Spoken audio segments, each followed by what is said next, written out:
Hi guys! Welcome back to my channel.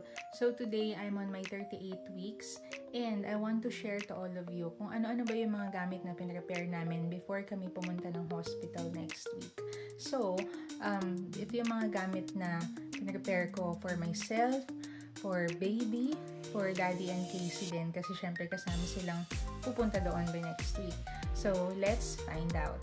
So, we started preparing all the things na kailangan namin around 36 weeks ako that time. So, doon ako naglista, nag-research kami, nagtanong-tanong, and naghanap, namili, and doon kami nag-start mag-empake na din. Preparing before giving birth is one of the most exciting part ng pregnancy journey ng mga mommies, diba? Pero, hindi lang pala talaga sa atin kasi nakikita ko din how excited my husband is and also my daughter. Kasama siya sa mga nagbibigay ng idea na, Mami, I think we need this for baby, we need that. Also si Daddy. If you actually and personally know my husband, isa siya sa mga tao na kilala ko na gusto niya naka-prepare lahat.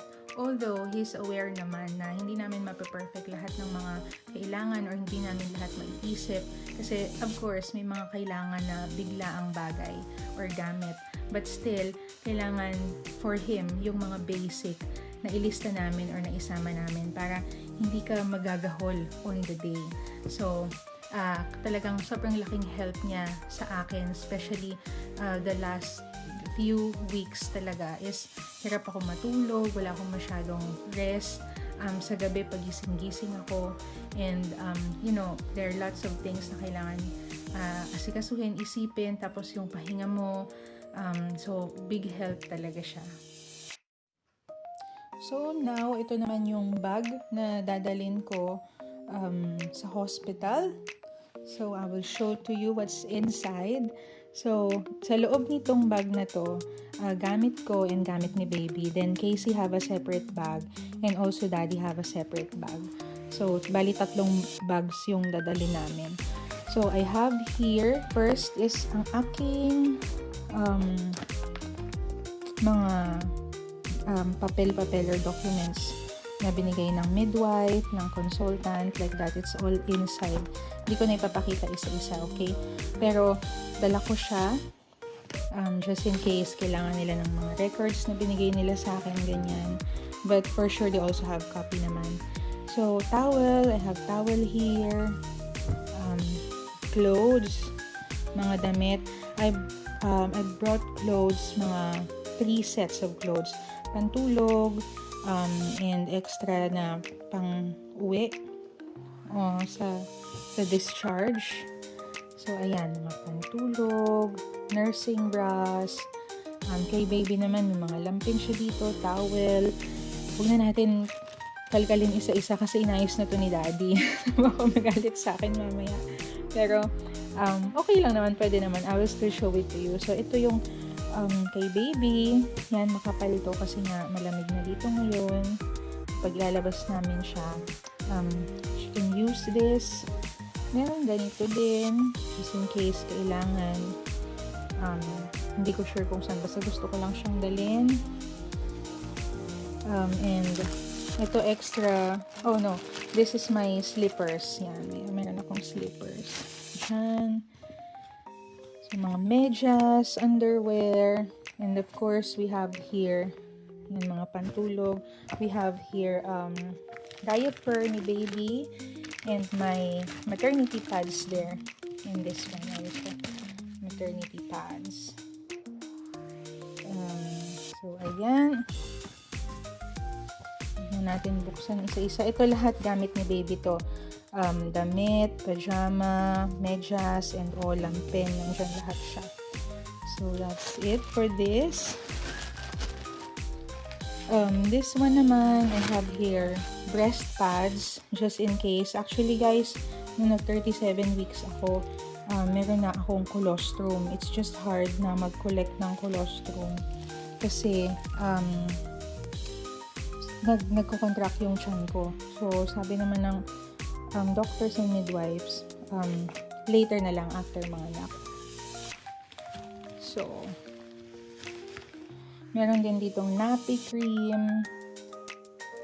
Dala ko dyan. And toiletries namin, for sure. Kailangan ko to mga sabon, toothbrush, shampoo.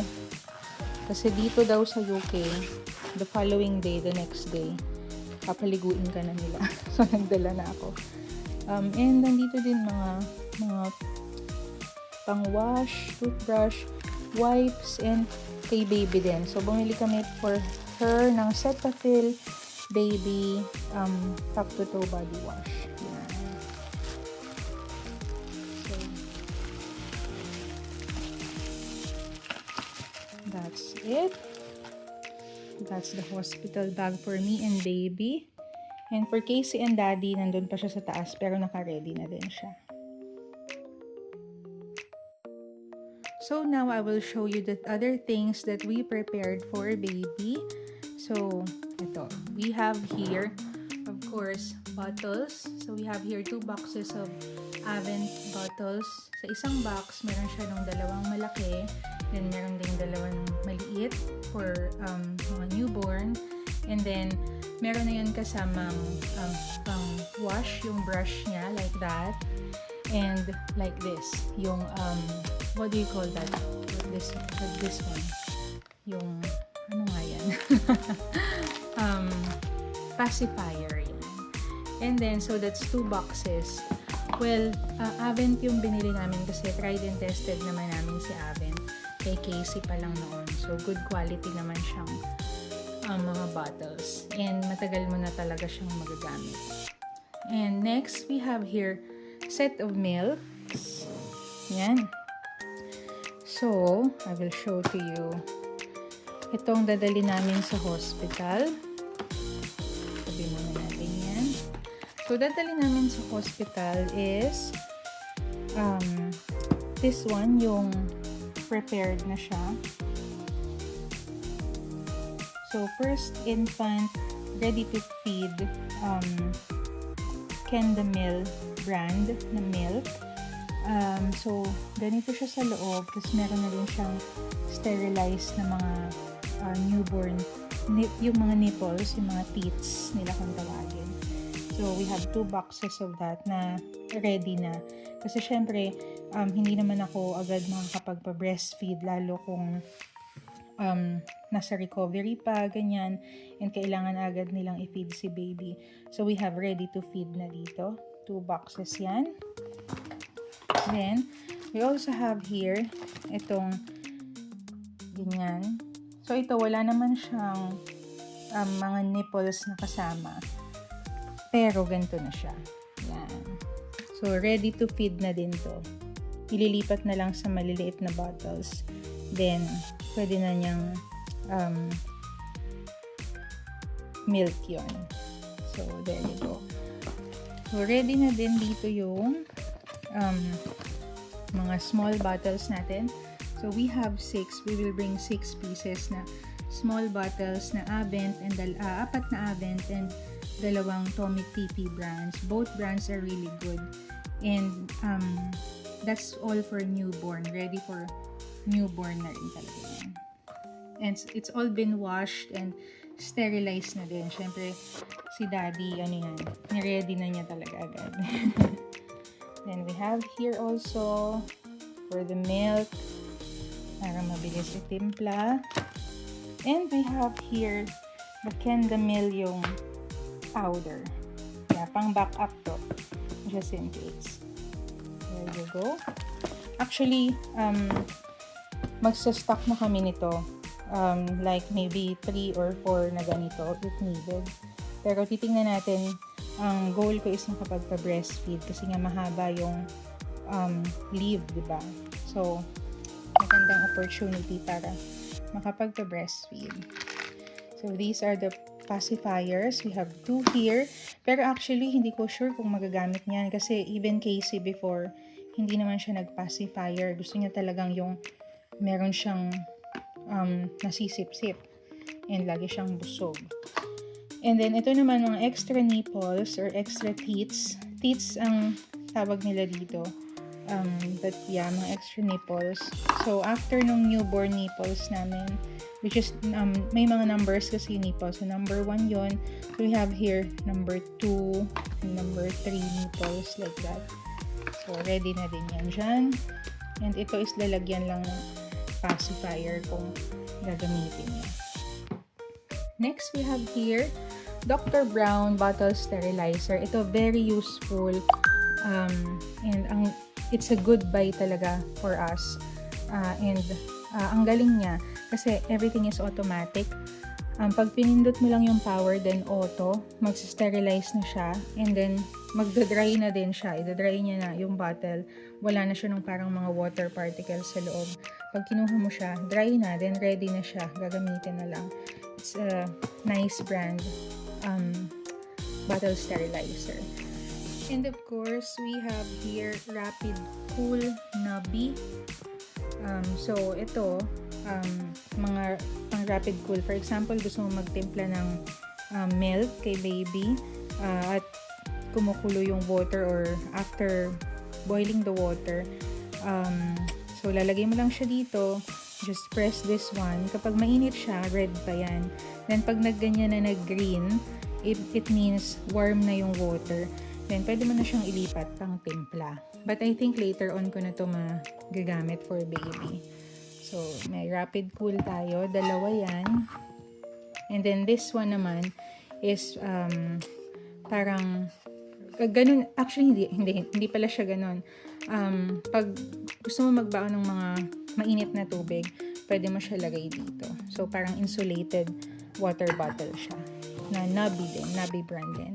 It's nice brand. I have here my breast pads. Yan, i-ready ko lang din dyan. May extra diaper tayo for baby dito. Meron din dun sa bag. And then, gusto ko lang magdala nitong dalawang noodles just in case after the procedure at gusto ko ng something. Pero may food naman sa hospital. Pero sabi ko gusto ko lang magdala niyan.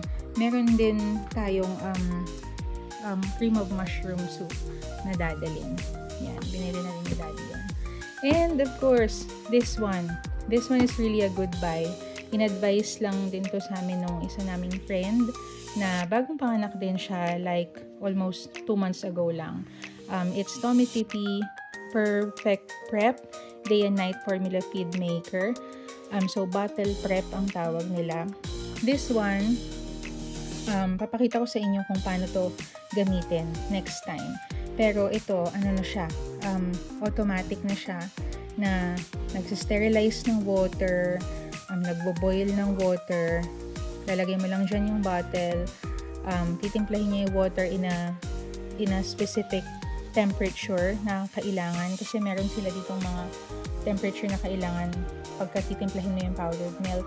Then, after matimpla yun, haluan ulit siya ng sterilized water para maging warm naman and ready to feed na kay baby. So, day and night pwede ito gamitin, mga mabilisan, hindi na kailangan pakulo ng tubig, palamigin, itetest sa kamay or sa skin. Kasi ito, ano na siya, prepared na talaga siya, ready, warm milk for baby. Next time, I will show you kung paano to actual ginagamit. Alright? Bubuksan natin siya. So, yeah. So, these are all the other things that we prepared for baby. So, ayan. So, ito guys, yung binili naming separate drawer for gamit ni baby. Meron kaming room and bath thermometer, which is gift din sa kanya yan. And ito yung kanyang white drawer. It's a nice quality white drawers. Although, plastic siya, but it's very nice and matibay. And ito, another gift sa kanya, yung nappy bin. Hindi pa namin binubuksan, but definitely we will use that. And ayan yung parang information sheet lang ng snooze pod niya. So, we have here, so naka-prepare na yan yung mga initial things na she can wear. Yan. Oops. Nahulog. Like that. And another thing here. Mga gamit, damit, booties and mittens, socks, nandiyan lahat. And this is the, I think ito yung anong tawag doon? Swaddle. Syempre yung mga lampin. So, we have lampin from Pinas, muslin cloth. Yan, yung mga gift din sa kanya. Ayan. And last here, yan, mga towels, muslin cloth, andyan din lahat. Yan, naka-cover ng mga next to me coat niya. So, ayun guys, for that one, that's it. Meron siyang TV dito. And, yeah. Ito naman yung mga gifts sa kanya na hindi pa niya magagamit for now. Dito namin nilagay. Siyempre may extension. Si Daddy naglagay niyan just in case na may mga kailangan kami. Extension. And then yung mga gifts sa kanya na pang 3 months and above, 6 months and above. Nandiyan lahat mga toys, ganyan. Pero I will check all of this again kung ano na yung mga pwede kong ilabas at gamitin din. And yeah, that's it. Convertible 4-in-1 what is this? Carrier. Yan, definitely ilalabas ko yan. And that's all. So she also have like this na pwedeng gamitin pag naliligo. So that's very cute. Color pink. I like the color. Nice. And of course, we have here the next to me coat, yung pinaka-crib niya. But next to me ang tawag nila dito kasi pwede mo siya ilagay sa tabi ng bed and then kapantay lang siya ng bed. It's adjustable yung height. Naka-cover yan kasi inayos ko na yung loob. So, hindi ko muna ipapakita yung loob. Next time na, surprise. Kasi nakaayos na siya. Kaya naka-cover na siya. And nakadikit yan sa bed namin ni Daddy. Ayan. So, ako yung mag-sleep beside our baby. And then si Daddy doon near sa door. Then, ayan. Meron yan zipper dito. Zipper. Na pwede ko siyang ibaba para madali ko siyang mahawakan or mapatulog. Or pwede ko siya ihiga dyan pag bibihisan, papalitan, ganon. So, it's a nice Chico brand next to me coat. Kasi nabababa tong side na to and adjustable siya. Pwedeng pantay sa bed. Yan. Okay. And we have our Silver Cross brand pram here. So, di ba sa Pinas meron tayong like pushchair, ano ang tawag doon, like stroller. Pero dito, pag 1 to 6 months, ganyan, or like 1 to 5 months, ang tawag nila is pram. Yung mas flat siya, just like that. Mas covered siya, syempre, especially magwi-winter. So, ayan. This one, pwede mong iganyan. So, dyan si baby sa loob. So, it's a nice brand, Silver Cross brand. Ayan siyang lalagyan sa ilalim. And nandito pa siya sa taas, sa isang room. So, ibababa namin to kapag gagamitin na, of course. So, ngayon dito muna siya. Okay, so we have pram already. There you go. Another thing that we have here is yung ating car seat. So, swivel car seat siya. Pwede siyang ilagay permanently sa likod ng sasakyan. Nasi-swivel siya means ito, naiikot siya left and right or 360 degrees. And it's a nice, maxi-cozy 360 degrees swivel car seat. Then ito, pang newborn, mga for talagang maliliit na babies pa, pang infant. Then pwede siyang tanggalin kapag medyo mas lumaki na si baby, which is much bigger na yung magiging chair niya. So, yan. Very nice. Nandito pa rin siya sa extra room namin sa taas. Hindi pa namin binababa. Pero by next week, ilalagay na natin to sa car. Then, we still have another car seat na meron namang handle kapag gusto natin na ilagay si baby doon tas dadalhin siya pababa ng sasakyan. And that another car seat, pwede siyang ilagay dito sa may parang stroller. Instead of pram, paalisin yung pinaka-pram and then papalitan ng pinaka-car seat. So, pwede siyang ganon. So, andito pa siya sa extra room namin sa taas. So, it's ready na din. Diyan na siya. So guys, ito yung isang sinasabi kong car seat sa inyo. Ka-partner siya nung nasa taas na pram. So, ito naman, nandito na siya sa baba namin. Naka-ready na siya. Lalagay na lang sa sasakyan. Kasi initially, ito yung dadali namin sa hospital. Dahil meron siyang handle. So, hindi mo malalabas ang baby sa hospital dito sa UK nang wala kang car seat. So, hindi siya pabuhat palabas. Bubuhatin siya. I mean, ilalagay siya dito. Then, kailangan meron kang car seat. Para sure sila na safe si baby sa travel, pauwi ng bahay. So, also, it's a Silver Cross brand. Like that. Then, pwede mo rin itong ilagay doon sa push chair niya. So, tatanggalin lang yung pram. Then, i-connect lang ito para pwede mo rin siyang itulak, patulak. Pero, yan. So, initially, ito yung gagamitin naming car seat kasi may handle. The other one, yung nasa taas na pinakita ko is, nakalagay lang siya sa car talaga. But although yun, swivel. Ito hindi siya swivel. Either malalagay mo lang siya na naka-facing forward or backwards. So, ayan. Meron siyang mga ganito, pero pwede naman yung tanggalin. Nilagay ko lang to try, pero tatanggalin ko muna to pag dadali na namin sa hospital next week. Then, meron din itong cover. Actually, pwede to doon sa pinaka-pram niya, sa pushchair, or dito sa car seat. Kasama na siya nung Silver Cross na travel system. Isang set na siya. So, that's it, guys. So, we have here another next to me cot. So, yan. This one, ilalagay namin siya dito sa baba. So, we have next to me cot upstairs sa room. And we have another next to me cot or the snooze pod dito naman sa baba pag nandito si baby. So, to pakita ko lang din to. It's a caddy or like a cloth basket na kapag bababa kami, pwedeng ilagay dito lahat ng gamit niya like extra na clothes, lampin, diaper, anything para hindi akyat baba.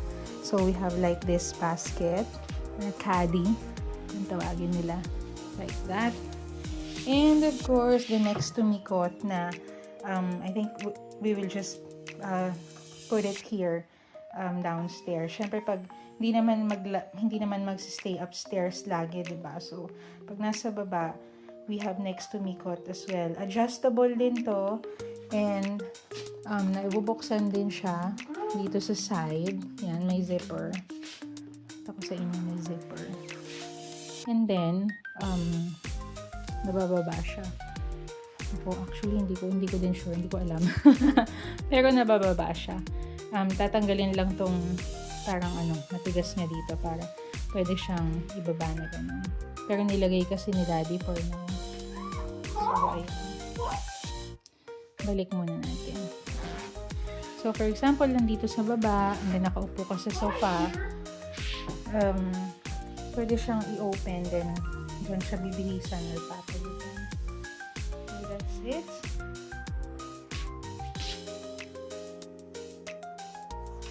So, we also bought Miyako Dry, Arito 1, the humidifier and air purifier. So, maglalagay kami nito, isa dito sa baba and isa sa taas for the kids.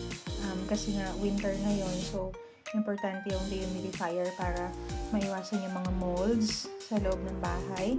Then, at the same time, air purifier na din. So, yan. One here downstairs and one upstairs. So, that's it.